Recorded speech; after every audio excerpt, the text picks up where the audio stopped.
Well, welcome guys to episode 44 of the Hunt Backcountry podcast presented by Exo Mountain Gear. This week's episode's a fun one. Steve, Lenny, and I chat about something that is happening every year now. This is the second year that Steve and Lenny have put together an Exo Mountain Gear death hike. Yeah, a death hike. So we're going to hear all about that. This year's hike definitely lived up to its name, even much more so than last year, the first ever death hike. So you guys will enjoy this episode. Good information, kind of fun not only to hear the story, but, you know, there's some good inspiration, some good lessons learned. Hear things like gear that did and didn't work, but also talk about kind of the mindset and mental toughness and pushing yourself. And so what would be really cool, what we would love to hear is, you know, you may not do this death hike, but we would love to hear how you were challenging yourself to grow not only as a hunter, but as a person. Because doing hard things, conquering hard things, it just makes us better individuals, stronger, more resilient, and we break barriers that we thought we had and can realize we blow past.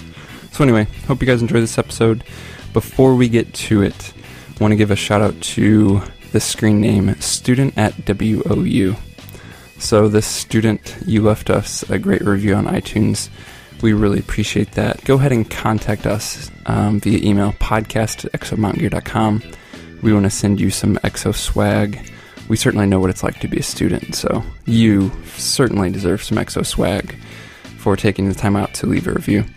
Listeners, we would love to hear your review on iTunes, or always contact us with any questions, comments, or feedback to podcast@exomountaingear.com. Again, hope you guys enjoy this episode. Steve, Lenny, and myself talking about the Exo Mountain Gear death hike.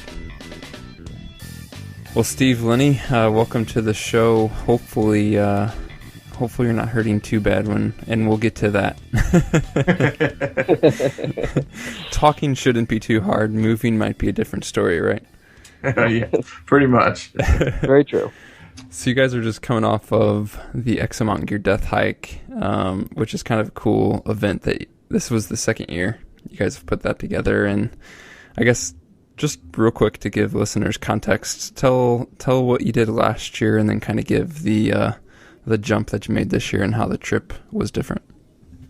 Lenny, you want to start? You kind of know, you're the reason that the whole thing got started. It's all your fault, Lenny. Yeah. I know. That's my wife is just like, I do not understand you. It's funny. I'd heard actually from a guy that my wife worked with about this race that was kind of an underground race, unsanctioned, that went from Atlanta, which is in the Boise River drainage, and it'd go all the way over the top of the Sawtooth over into Stanley. And I believe there's like a 26-mile route, normally like a 40-mile route. And these people was kind of an because you had to get permits and all that on Forest Service, but sort of some group of guys would get invited to this thing, and they would go up there and they'd race over the top of it, and they'd start like at 1 a.m. and see who could finish the quickest. And it ended up, I think, getting a little bit too big, is kind of from what we heard, and the guy quit doing it. But, Steve and I always talked about how cool that would be to do. And then last year, we started at Grand Jean, which is in the Payette River drainage, and we went all the way up that. We started at 7 p.m. last year with 7 guys. Started at 7 p.m., went all the way up the Payette River drainage, all the way over into the top of the Boise River drainage, and went all the way over into the Salmon River drainage in 24 hours, Steve? No, it's like 20 last year. Is it 20? Yeah, it was 20. Yeah, so we started at 7 at night. We stopped hiking like at 3, I think, in the morning. Yeah, yep. Yeah. And then got up kind of first daylight and hit the trail again. Then we got out like 4, I think, maybe that afternoon or something. Yeah, 4 or 5, something like that, if I remember right. Yeah. Yeah. And it was tough. But, guys still kind of had smiles on their faces, and, it wasn't, there was no point last year that I was scared. So, of course, we leave it up to Steve to pick the route this year, and I'll let you start off hiking this route this year. Of course, yeah, Steve, Lenny, you come up with a brilliant idea for a Sufferfest, and Steve just has to take it up a few notches, right? Oh, yeah, he's got to one-up me. Yeah, so this year we had a good our good friend Danny Nesbitt, we were talking about doing the hike and talking about which mountain range we want to do it on, and he's like, "Well, we should fly into the Frank Church Wilderness and hike out of that." And kind of once I told that idea to everybody, they were on board. And yeah, last year we ended up doing 40 miles, but it was all trail. Just, anybody that's been up and backpacking that Sawtooth country, all the trails are highways, super nice. You don't step over a single log the entire way. And so this year we did the same amount of miles, a little bit more. It's kind of funny. We don't have an exact measurement on it because, like, you jump on Google Earth and it tells me it was 40.5 miles. My Suunto watch recorded the whole thing, told me it was 46 miles. Another guy's watch told it was 43 miles. So we don't know exactly where it was. We're just saying 40 plus. But the first half of it was so trails, a lot of logs. Everything up in that Frank Church has been burnt down. And so just every time there's a big windstorm, logs fall across the trail. Stuff was overgrown. And what got really miserable is the last 8 to 10 miles. Basically, the trails that were on the map, I verified with Forest Service before we went in that these trails existed. And the guy's like, "Oh, yeah, they haven't been maintained this year, but, they've definitely been maintained in the past." Well, we get there and the trails, they don't exist. But I mean, that last day, we had to climb out of the river about 6,000 feet. And there were stretches where we were literally on top of logs 4 feet off the ground for 100-yard sections, Yeah. It was... but let's back up a little bit. We will. Yeah, okay. That whole bit about the trail's supposed to be there and it's not was literally my very first taste of hunting out west when I went out to my first trip in Colorado. I thought I had this clever trail that I found on some maps but wasn't mentioned on the others, and I'm like, oh, sweet, people aren't going to know about it. And then I did confirm it with somebody, and they kind of said the same thing, like, yeah, it's not used a ton anymore, but it's there, and you might, there's some sections that won't be clear, what have you. And did the same thing where you get there, and on GPS, you're like, we're on it, we're on top of it, and there's absolutely nothing there. And of course, we were completely green, and had no idea really what we were doing. And so it was only like, I think 3 miles, to where we wanted to get to camp, which took, way longer than we thought with no trails. And so we're there very first day, haven't even hunted yet. And my buddy was like, so that was the most extreme thing I've ever done. I was like, all we did was hike to camp, and this dude was like, his world was rocked. It's funny. That's where it all starts. Next year it's going to be 5 miles. The next year it's going to be 10 miles. That's how it goes. Yeah, for sure. So yeah, I guess let's do back up and get to it. So you said you flew in. Did you guys all just fit on one bird then? Lenny, go ahead. Well, all right, yeah. So I don't know how much detail I want to get into, but originally there were supposed to be 14 guys. But one of our friends, Coulter, he came up early because we need to drop off 2 rendezvous trucks at the end of the trail. Because, we're going to fly into the Frank Church, then we're just basically going to hike all the way across the wilderness in the national forest and all the way back to the trucks. So we had to have enough trucks there to get 14 guys back to the airport. And while we're doing that, there's a road that existed on the map as well. But once we got there, it was really more of an ATV trail. And I literally got my truck out of the body shop on Thursday, and we left on Thursday because I ran over a stump a while back and I had to get my door fixed. And so now all of a sudden we're going down this road. Sorry, Lenny. Did you run over a stump or did you hit that giant concrete thing when we were at the shoot? Hey. Yeah, I hit that too. It sucked. So we were trying to get in there, and there was actually one point where the logs over the road, only Steve and I's truck would fit under. We left the other truck. When we got down there was no trail. We started walking around, and this is out for us. I mean, like breaking brush, like getting high centered on a log. I'm talking, it was bad. And it's midnight, and we're trying to get down there. We get down there, we wander around for a while, and Steve and I finally look at it and say, man, I don't think there's a trail here anymore. And we said, well, we're pretty sure there's a trail on top, which is like another, 4,000 feet up, Steve? Yeah, hiking out, it was going to add 3.5 miles and 3,000 feet. Yep. Yeah. Goodness. So we decided to make the decision that, well, we're more confident that trail's there. We'd rather stay on a trail and climb that much more elevation, and we'll cut a little loop out when we're coming through the Frank Church. So we're going back out of there, and Coulter is holding a tree back for me so I don't just rip all the paint off my truck, and I run over his foot. Oh no! Yeah, literally like run over his foot, and it's bad enough where he can't even walk on it. So he drove all this way to help us. Now he can't even go on the hike. So we finally get the truck to the top. So things are off to a great start, really.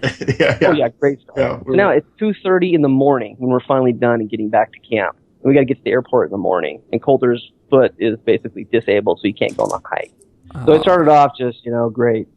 And then, fortunately, the pilots were cool about it, and they said they let him go fly into the Frank Church and fly out with them back to the airport. So he got to ride in and ride out. Yeah, that was one of Coulter's bucket list things. He was so excited to just fly into the wilderness and check it out. So really cool that the pilot let him come in, and he got to step out of the plane, step in the Frank Church, and then jump back on the plane and fly out.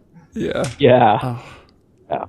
So, everybody got to the airport, and they ended up taking us in on 3 planes. So 2 4-seaters and 1 7-seater. Okay. That's what I was so wondering. I mean, flying into the wilderness, I wouldn't assume you can get too big of a bird into there.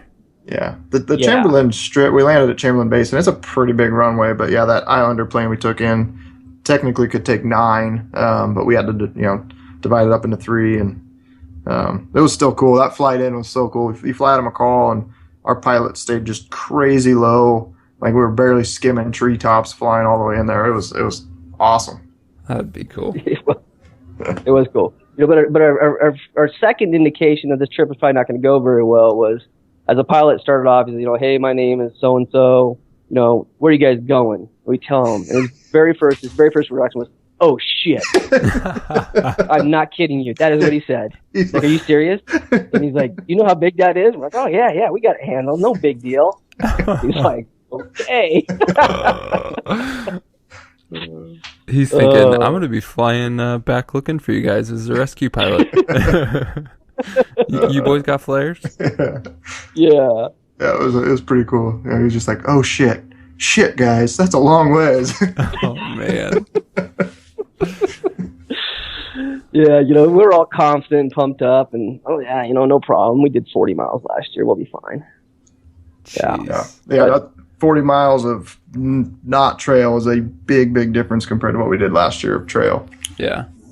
So certainly when you do something like this, everybody's, psyched in the beginning. I'm sure you come off the flight, which was, I'm sure, just amazing experience in and of itself. You land, everybody's pumped, everybody's psyched. How long was it before guys started to turn from just like utter excitement to a little bit of nervousness and kind of like the first incidents? Because it sounds like there's quite a few interesting stories along the way. Yeah. I think one thing I'll say before we even start is I think absolutely every person on this trip hit their wall at some point during this trip. Some were sooner, some were later, some were twice, some were once. But I honestly believe I think every single person on this trip at one point there, wondered if they could make it out. So I'll just preface it with that. Yeah. That's for dang sure. I think Travis Smith, he's a ex-recon Marine, trained to hunt, badass. He's an awesome dude. He was kind of leading the pack. Me and him were up in the front, just climbing away. And I think mile 9, he just kind of stepped off the trail and he's like, "Oh, just go ahead." And, there's 3 or 4 guys behind me, and we're all just kind of trucking along and switch backing up there. And all of a sudden, I'm kind of walking along and I hear the and I look down and Travis is on the trail, just bent over, just ralphing. And I'm like, "Oh crap, that's not good." So we went down and he threw up a handful of times. We're not sure. He's from Oregon, so maybe coming from sea level down to, up at 7,000 plus feet at that point, got some altitude sickness or something. But he was kind of the first casualty of somebody throwing up, and there was plenty more along the rest of the way. Yeah, it was, I think one thing that we definitely learned from this is, it's like you add elevation, heat, and then, hydration and food, and you screw up, you got all those kind of things working against you. If you don't, handle them all right, one of those is going to get you. I think everybody, along the way either got dehydrated or they got their, the blood sugar got too low, the elevation got to them, or the heat got to them. It's kind of like one of those things kind of got to everybody somewhere along the line. Yeah, so like Travis, I don't know if the heat kind of got to him because, the pace, had a massive pace. He was hauling out of there. Yeah. It was super fast. And so, some of us were kind of dropping back a little bit. By that point, we were kind of starting to get strung out, for sure. Yeah, I think if you get one of those aspects wrong, it can kind of suck, and hopefully you can kind of see the warning signs of what you're doing wrong and recover. But A, if you ignore that, or B, if you screw up like two of those things, you're going to be in a world of hurt, And I think the issues with that, like probably with Travis, is once you start getting sick in that and then you can't keep stuff down, then it's just, it's a downward spiral. Yeah. It is, it's funny because there's no option to stop. That's a funny thing. We get part way in there, we got some guys that are like, man, we got 30 miles to go and some guys are hurting, but there's not a plan B. That's kind of what we learned real quick. Like, you can't just walk back to the road. You can't just drop down the road, or you can't just, we had to get out of there, and we had to get out of there kind of on a certain time frame. So like you said, like every time somebody, something happened, you got a little dehydrated, you didn't have the luxury of recovering. You had to keep going. And so that's, I think, kind of what made it so difficult. Yeah. So like on a practical level, what are some of the things, you can kind of go at about it from either people did right or people did wrong, but on the topics of, food, hydration, even kind of managing yourself with heat.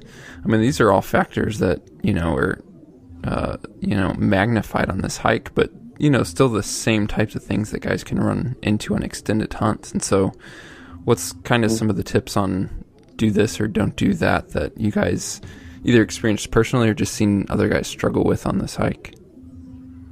I think it's really easy to get dehydrated. Just kind of put your head down and not really paying attention, and all of a sudden you go, holy crap, I just hiked for an hour and I haven't taken a drink of water. I think that happened to plenty of guys. I know it happened to myself, where I was trying to conserve water a little bit because we weren't sure where stations were. And in between Sheep-Eater Mountain and Chicken Peak, that was probably my lowest point, where everything just started cramping. You're just freaking hurting. Your head starts getting lightheaded. You start getting dizzy. And it's just drinking water. And then also, just maintaining eating a few hundred calories every, we'd go like 3-4 miles and then stop for 5-10 minutes, eat a little bit, and keep hiking. I think that was probably two of the most important things, was just making sure you got food in you and drinking lots of water. Yeah, I would agree. And then, and I think it's the kind of food too. I think one of my mistakes on this trip was, this is going to sound really silly, but honestly, I just threw in a bunch of granola bars. I got a couple cases of Power, or what are they, Pro Bar meals off of Camo Fire. And I was like, man, I'll eat, I'm going to be in there 2 days. I can, I wanted to go super light, didn't want to bring a stove. Literally it was like that and a couple of gel or goo, those goo chomps they have, and like a bag of jerky. I know that sounds silly, but I think I was a little overly confident in how short it was, because normally you go in a couple of days, you're a little more sure, you're a little more safe, I guess, and plan it out better. But I was like, I'm going to go super light. And what happened to me is, like, I got nauseous. And after that, I could not eat something that was as heavy and as complicated as like a granola bar. Like, literally, if you put it in front of my mouth, I would puke. Yeah. That's how sick I was. It's like, next time if I do it, I'll plan something that I can eat small bits all along the way, rather than one big bar and then just sits in your stomach and then you just want to throw up. Yeah. So we should have had something, along the way that you could kind of be eating the whole time. That was much easier for your body to process, I think, rather than a big, heavy granola bar. Yeah. So I think that, like you said, just that consistency of, you're not going to stop at noon and then eat at 6. It's like you need to be eating like that every hour, like a little bit of something in you, I think, to not let you crash. Yeah. Yeah, probably the same with food and water. When your activity is that consistent and you're nonstop moving, you kind of need to be nonstop eating, nonstop drinking in small levels. Mm-hmm. Yeah, exactly. Cool. So besides Travis, any other interesting things kind of from that first day? Kind of walk us through how far you went and then when you stopped and things like that on that first day. Go ahead, Steve. I think you know the mileage better than me. Yeah, so that first day we ended up, again, hard to say exactly, but my Suunto had recorded like 21.5 miles. And it wasn't a ton of elevation that first day. I think it was about 5 to 6,000.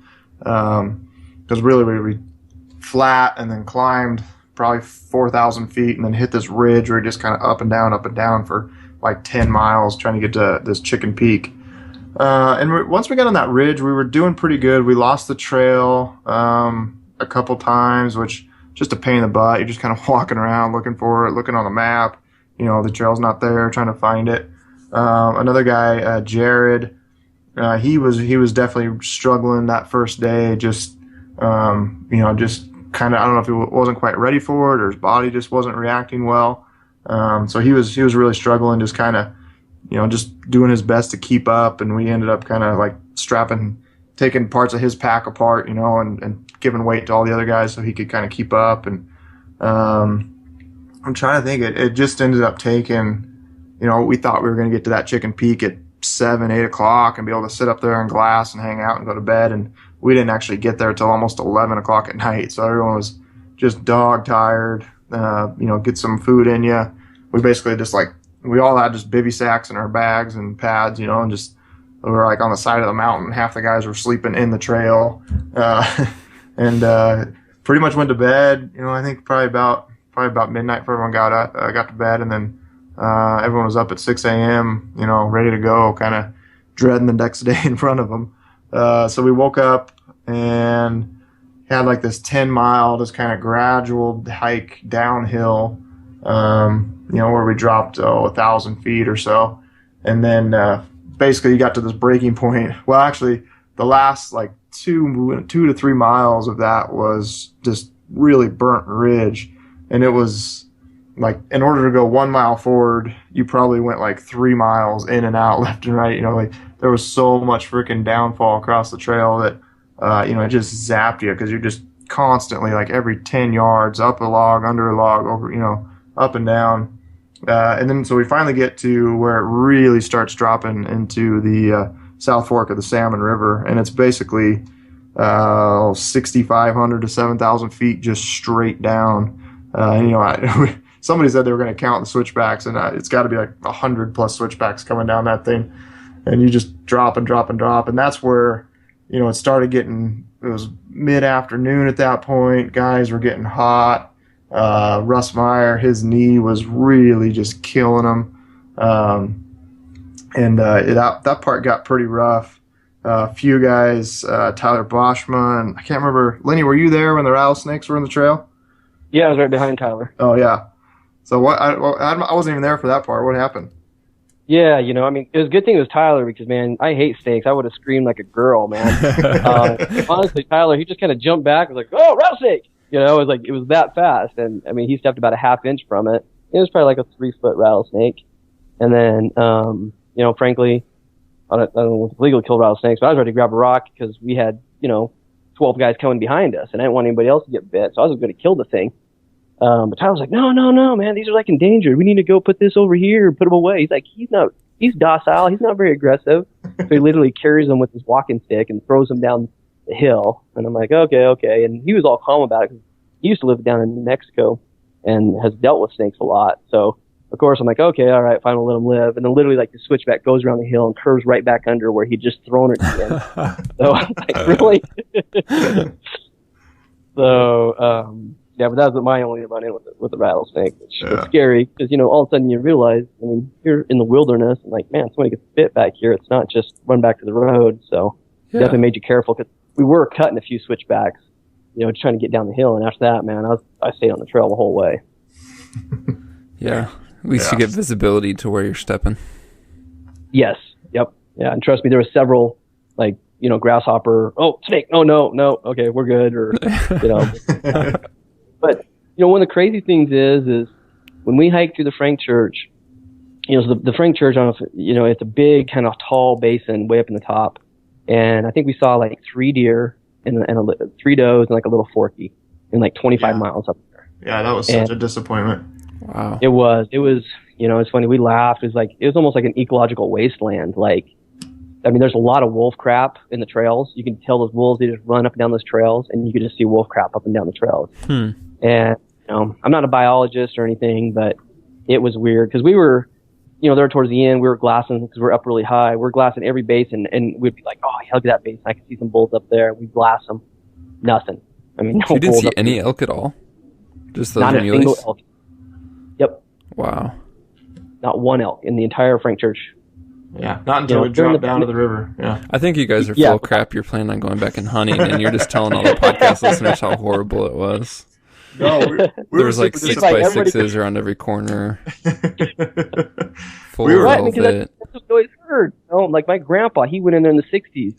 There weren't any elk anywhere else, and he killed an elk back there when they packed in 20 miles. There weren't any elk where he lived. And, now you go back there, and honestly, there's really not any game trails. There's not much sign. It is really, I don't know what, the habitat is the wolves. I don't know. My brother, he went there in 1998, and he hiked it, and there was wolves were reintroduced in 94, and he said he talked to the people there. And then the runway is an X there, kind of, or a cross. It goes kind of two ways. And he said when he talked to Forest Service there, and they said 5 years ago, before the wolves were here, they said there was 100 head elk that would come feed on the landing strip on one side, and 100 head elk would feed on the other side of the landing strip. And now, not a single one there. So Yeah, it's crazy. We were really expecting to see animals. That was part of our disappointment of the year before in the Sawtooth. There's not a whole lot of animals that live in the Sawtooths. And we were beyond disappointed this year. Yeah. Yeah. It's crazy. Yeah. Especially since, But- when you're riding high, too, and just have that much visibility. Yeah. We could see huge drainages, Yeah. but nothing. But, it's amazing. As soon as we dropped, we're talking about going off that steep part, about the time we hit that rattlesnake, we busted up, 40 head elk down on the South Fork, and there's another group around the corner of them. They jump in, 3x4 buck. It's like, as soon as you start getting down the really steep, kind of lower country is, kind of where we kind of started actually seeing animals again. Yeah. So, we finally, going back, we got, I think it was, 2 o'clock, I think, Lenny, we got down to the river, 1, 2. Yep. And, everybody was, if the trip had been over right there, that would have been perfect. Everybody was beat down, exhausted. Russ's knees killing him. You could tell he's a tough son of a gun, and he's just in pain. A couple of the guys were just kind of starting to show signs of heat exhaustion and, lightheaded. And if it had been over there, we'd been great. We were just kicking, we were really close to Mackey Bar, and we were kicking ourselves. We didn't have a jet boat sitting there waiting for us to take us out. But unfortunately, we had basically a 6,000 foot climb, and the map said 8 miles. So we kind of knew that meant probably closer to 10 miles of trail to get out of there.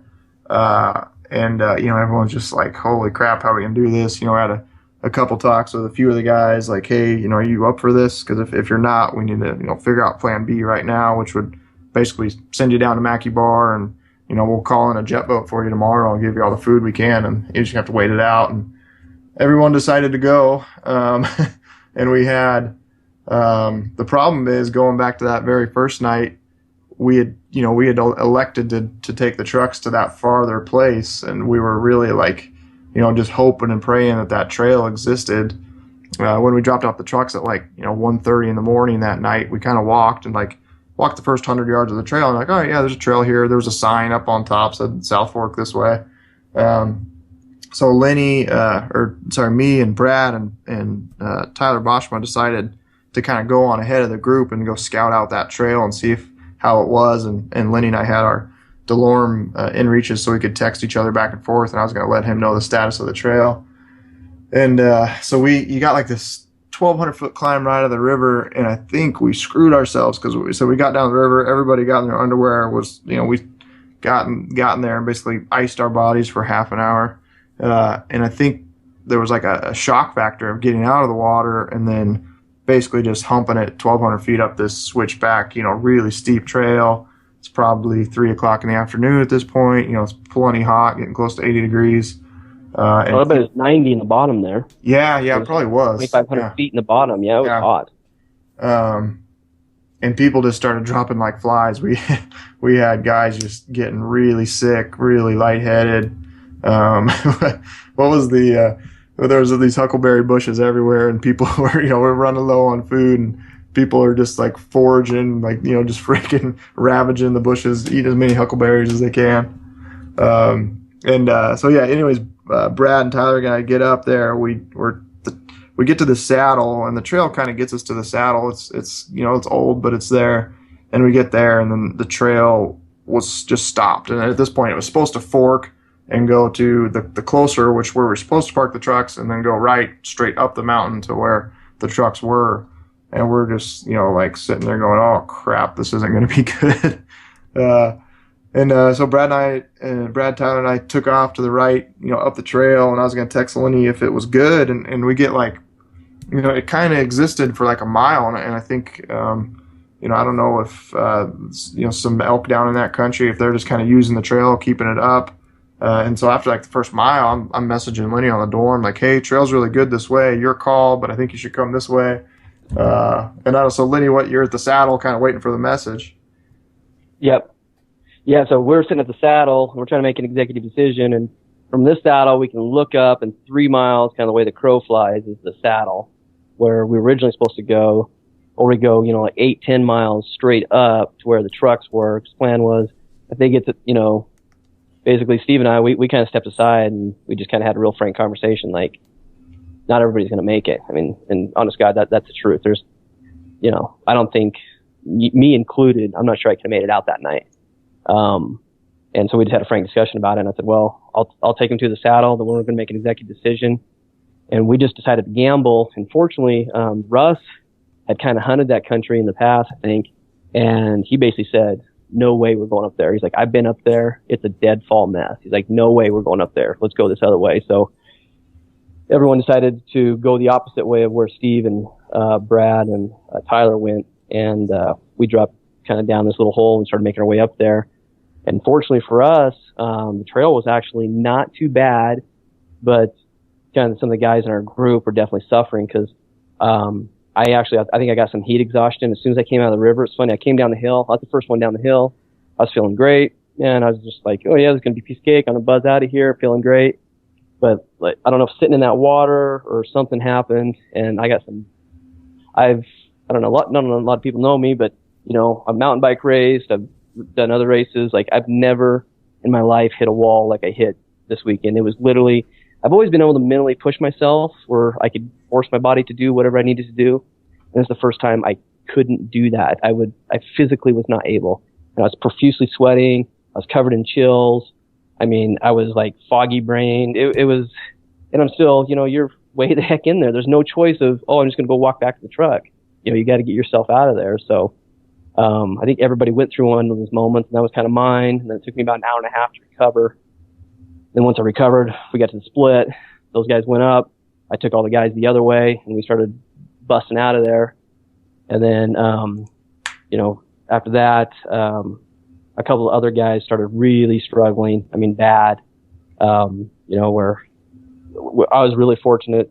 Tyler Okamura, who went with us, he hung back with me because he sure as heck could have hung with these other guys, but he hung back, helped carry some packs to get out of there. I mean, it was really touch and go. I mean, there's some guys laying on the trail that did not want to get out. Let's put it that way. It was tough. Yeah, yeah. I think so. We had gone.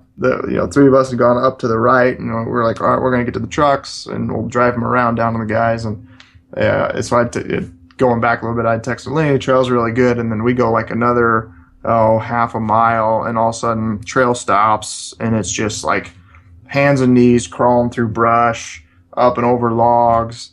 I text Lenny, I'm like, don't come this way. And I guess they got the message. You're down by the creek, right? And everyone got that, and you guys are like, woohoo!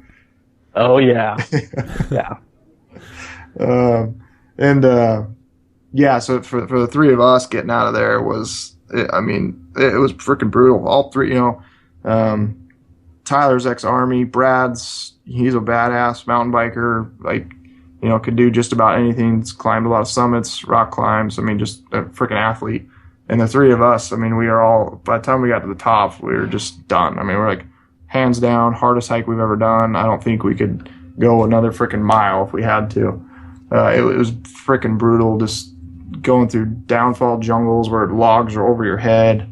Finally get to the top and get to the trucks, drive down, and I get down to where the saddle is, and Travis Nowotny and Travis Smith had just gotten out, and Travis looks at me and he's like, man, those guys, I don't think they're going to make it out tonight.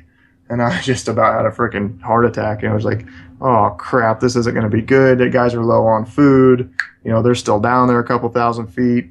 And luckily the guys, I mean, Lenny, you were there. You guys just kind of fought through it and got out, not, right, just barely with enough light left to make it out of there. Yeah, it was literally, I mean, you were coming down with your headlamp. Yeah. And, right when we were finally, I was kind of coming out with the last guys. And it was everything that, you had to get out of there. I mean, it was tough. I think, once you hit that physical exhaustion, then if you can't push that, then you hit the mental exhaustion, and it's tough. So besides just like the mere fact of you just have to get out of there, which I'm sure was, the driving factor for most guys, like what other lessons, what other moments, just in terms of, mental toughness and things like that, did you guys experience or, hear stories of from the other guys who were on the hike, just to relate it to, the people listening to this and kind of wondering what they can glean from it? What are some of those, lessons pulled from this?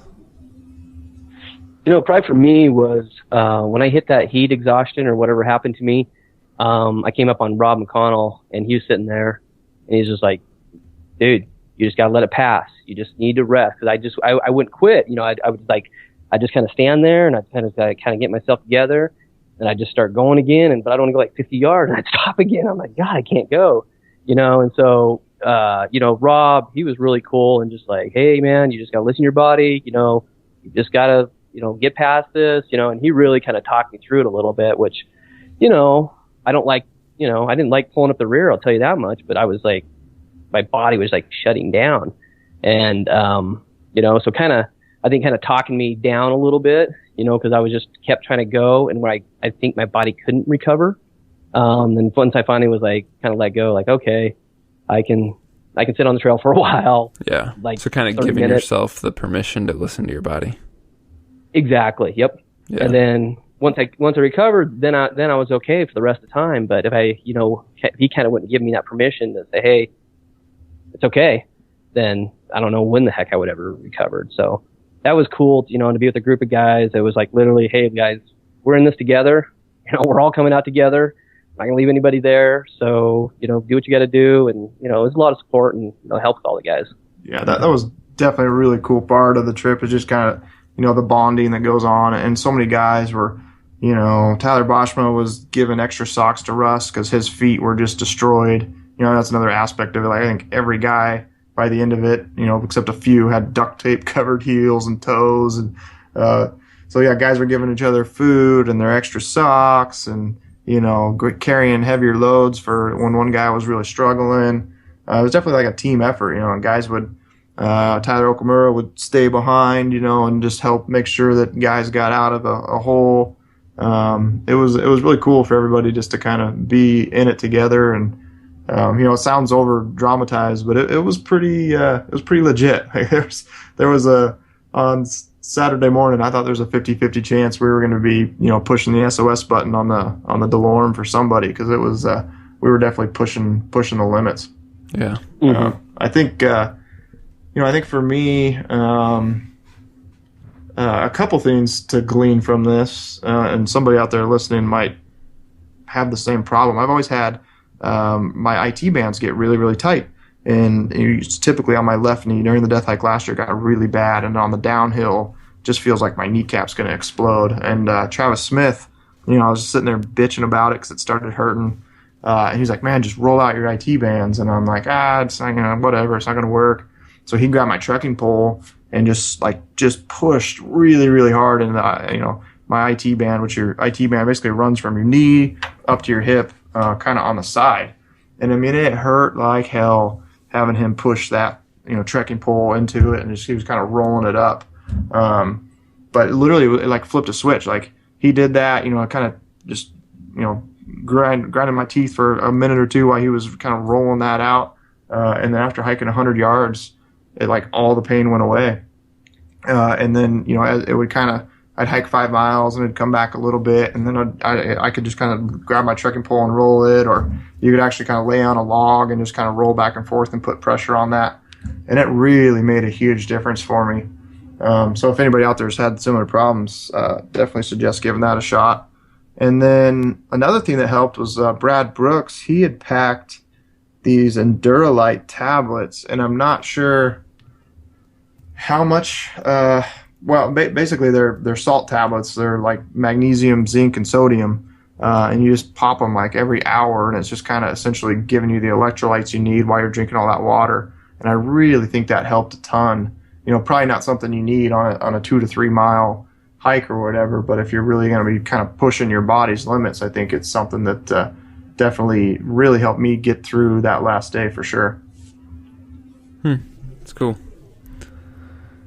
So, there's, again, so much to try and relate, but just kind of speak to, what do you think, not everybody can do this, right? Like, yeah. Meaning they can, but they don't have the time or the access or, the ability to fly into the Frank, what have you. But what are maybe some of the things you would encourage listeners to do to try to kind of set up their own, mini adventure, not just for the sake of doing an adventure, although I think that's great, but just to maybe some ideas in a way that they can put themselves in these situations to kind of get more comfortable with being uncomfortable. Yeah, it's a good way to put it, and I think that's kind of not answering your question here indirectly, but it's it's kind of the reason for the hike is to push our limits, to see what's possible. A couple of years ago, I didn't know it was possible to hike 40 to 45 miles in a 34-hour time frame, and really know what your body can and can't do. And frankly, I don't know any other way but just to get out there and do it. But it's just good to kind of know what your limits are if you're ever in that situation.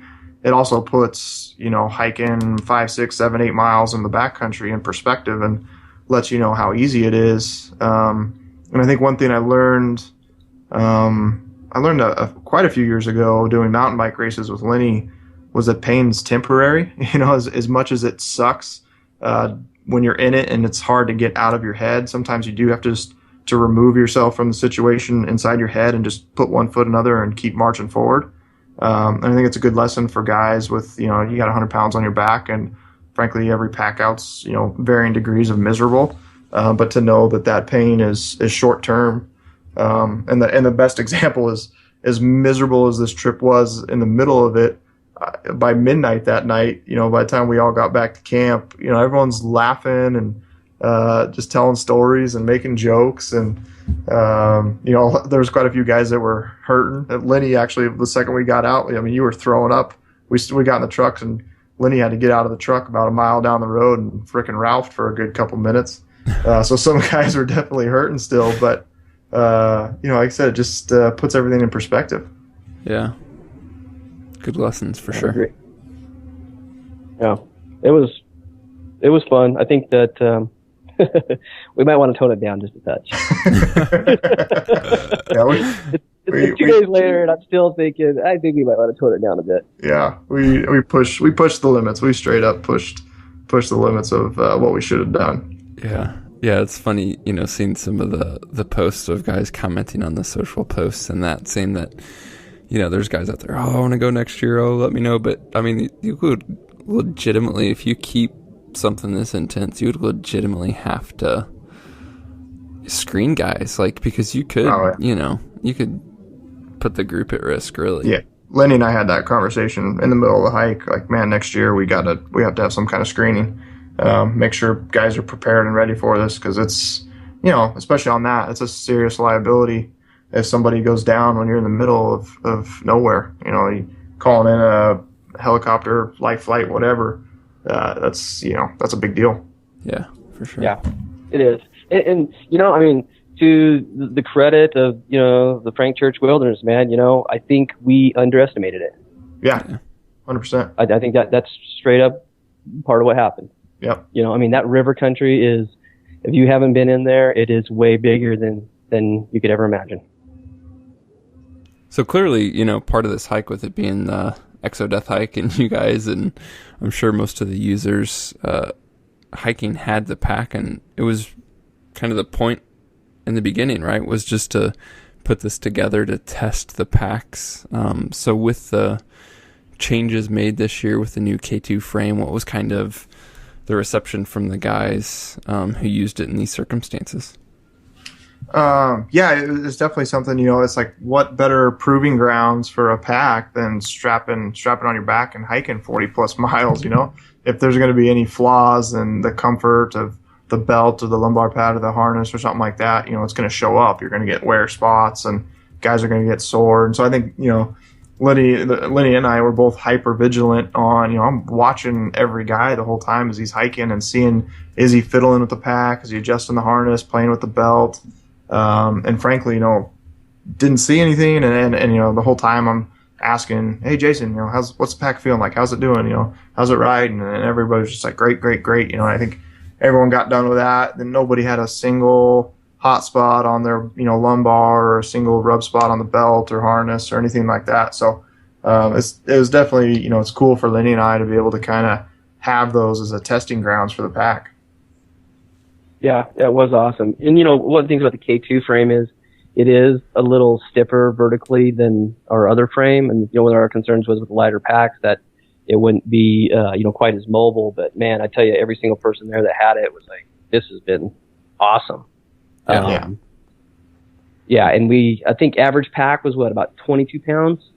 Without water or with water? 22 pounds without water. Some guys were 18, some guys were 30. But for the most part, low 20s. And then, you know, water, you know, it fluctuated anywhere from, you know, you're adding 5 pounds to 10 pounds. You know, there's a couple times where we definitely cameled up. I think, just as a side note to let you know, on that last day, I kept track of how much water I drank, and it was 11 liters of water on that last day.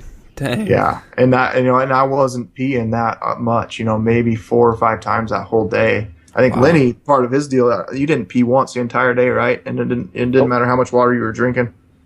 Yep, didn't matter how much. I was sweating so profusely that I didn't pee once that day. Wow. Not many miles. Yeah, it was bad. That's rough. Yeah. Yeah. Another thing I forgot is going back to the rattlesnakes. We were Tyler and Brad, when we were crooking it up, we were I think we were like 6,000 feet, and we lose the trail's kind of non-existent. We're just busting brush, and Brad's right behind me, and you just hear this, oh shit, and frickin' I had literally stepped over a rattlesnake by like inches, and then by the time I stepped over it and Brad was a couple yards behind me, it was curled up frickin' rattling. You know, so both of us were just, you know, little mini heart attacks, and then that snake kind of wiggles off. We literally walk another 50 yards, and another rattlesnake skirts in between the two of us. we were both just like, holy crap. And then the three of us had to have a discussion. You know, Bashma being, you know, ex-military, he's just like, hey guys, let's get a plan right now. What's going to happen if somebody gets bit? Because we, you know, 2 rattlesnakes in a 50-yard span, we're fully expecting to see more of them. Yeah. Luckily we didn't, but it was definitely a little kind of you know, interesting moment. Yeah, for sure. I guess to conclude, I'm sure there's some guys wondering, was there any other gear items that worked well or didn't work so well that you guys saw, whether personally or from somebody else? Man, you know, all the guys who wore tennis shoes regretted it. Really? Yeah. I mean, there's some guys who I think wanting to go fast and light and kind of wore like I mean, you wouldn't call them a tennis shoe. I mean, what would you call those, Steve? Kind of like just low cut. So, yeah, I mean, I wouldn't go quite that far, but Russ had just got a brand new pair of Salomon XA Pro 3Ds, X Ultras, and his feet were really hurting him. Jason was wearing some Salomons, and his feet were really hurting him. The low cut ones. The low cut ones. Rob's were completely hamburger. Yeah. And he had low cut Salomons. Yeah, we had some. Yeah, I wore my normal hunting boots, my Salomons, and I didn't have a single blister. Yeah, you were one of the few. Yeah. It was about the only thing, that was good for me. But, obviously going on a hike like that, man, I mean, know what your shoe can do. And even though you're going light with that kind of elevation gain, in my opinion, you need something a little sturdier with some weight on your back. Yeah. Trying to think what else. The Sawyer water filters continue to kick butt. I'm always impressed with those. We had like 5 or 6, and man, between all the water we filtered between all the guys, me personally, 11 liters on that last day. Those things just kick butt for how lightweight they are and easy to use. Yeah. Trekking poles. Yeah. I mean, everyone had some different brand or whatever, but trekking poles were absolutely essential. They just help so much. Lenny and I didn't start using them until just a few years ago, and now it's a regular staple in the pack. Other than that, food-wise, definitely, going like Lenny and a lot of the guys that are getting really upset stomachs just could not handle any more, protein bar, high-calorie bars. And I think it was Travis Nowotny. He actually packed, Fritos and peanut butter and jelly sandwiches. Bacon sandwiches. Yeah. And he was fine. Yeah, he was loving life. Yeah, he was fine. He was eating goldfish. Oh, that's right. Crackers. Yeah. All the way out. I was like, oh man, it's all these awesome, man. I mean, that stuff I think that, digest a little bit easier, I think is the key when you're going that far. Yeah, right. Definitely upset stomachs. It's hard to, kind of going back to, you just kind of need to eat a little bit at a time, and a light food is probably better than something really heavy that's just going to sit in your stomach and be a gut bomb. Yeah.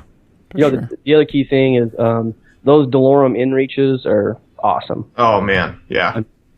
From the safety point of view, or for, when Steve and I made the decision to split up and we could stay in communication and know what each other were doing, I mean, that was huge. Couldn't have done it without that. Yeah. I think, that was one of those things that I put off buying for a little bit, and we got them last year before we went to Alaska. And man, I love that thing. Able to text my wife when we landed. She was nervous about the plane ride in there. Hey, everything's okay. A couple of the other guys were able to check in with their wives. Lenny and I being able to talk back and forth, having the option of an SOS button there just in case something were to go wrong. I think if you're hunting solo at all, it's something you should absolutely have. It could definitely save your butt one day. And I definitely hunting solo with it. I don't know, I'm just a little bit more relaxed because if something does go wrong, there is a plan B, or in the past, you're just like, crap, if I break my leg back here, this could get ugly. Yeah. Yeah, that's what I've been using the last couple of years, and the wife certainly loves it. Yeah. Just being able to know you're alive. Yeah. Other than that, gear is pretty minimal, We're literally just packs on your back and hiking all day long. So shoes, a lot of guys. Anti-chafing. Yeah, oh yeah. Monkey butt powder. Monkey butt was definitely the theme of the trip last year. We were not prepared for it, and everybody had it pretty severe. And this year we were prepared and ready for it. So we did. There's literally a powder out there called anti-monkey butt. I was using that, and it worked awesome. Just applied it like once a day. Your junk looks kind of funny because everything's white, but. It did the job. It washes off, right? Yeah, exactly. Lenny was using Glide. Yeah, Body Glide. Glide. Is that like the stick stuff? Yep. Yeah. Yeah, it comes in kind of. They have like a real small stick. They just threw in my pack, and that works awesome. They actually say it'll work on your feet too to prevent blisters. I didn't try that though. Yeah. What was the blister tape Jason was using? Remember the name of that? Oh, I don't. We'll have to put that in the podcast links. Jason had a blister tape, and he was just said it's absolutely amazing. Was it like Gluco tape or something? Gluco tape, that's it. Yeah. Yep. Yeah, he was a huge fan of that stuff. I just had my heels. I got really lucky actually. About halfway up the climb that last day, my feet felt great for the most part. A little bit of pain here and there, but you also just hiked 35 miles. And the guys took their shoes off just to let kind of socks dry out for a second, and Boschma was taping up one of his toes. And I took my socks off, and both of my heels were like bright red, but I couldn't feel it. So I got lucky. I always pack Gorilla Tape, wrap it around a lighter, put some in my first aid kit, and I tape those suckers up. And they're still pretty chewed up today, but I think that Gorilla Tape saved my butt. But it sounds like Gluco Tape's even better. Yeah. Cool. Yeah, other than that, it was like I said, it's pretty minimal. Take care of your feet, pack extra socks. Even with all that, a lot of guys still had blisters, but could have been a lot worse. Yeah. Trekking poles, merino wool's your friend. Wear that as your top, and put your head down and hike. Well, that's a wrap on this one, guys. Definitely a different episode, a bit of a change of pace from some of what we had been covering, but hopefully you enjoyed it nonetheless. Hey, even if you didn't, go ahead and let us know. We love to hear feedback. We want to know what you guys want to hear. Shoot us an email to podcast@exomountaingear.com. As always, thank you so much for listening. If you are enjoying the show, we would love to see your review in iTunes. And if by doing so, you'll be entered in a chance to win some Exo Mountain Gear swag on future episodes. So once again, thanks so much. Hope you guys are shooting, physically preparing, getting your gear together. It is almost time, fellas. Hang in there. It's coming. We will catch you on the next episode.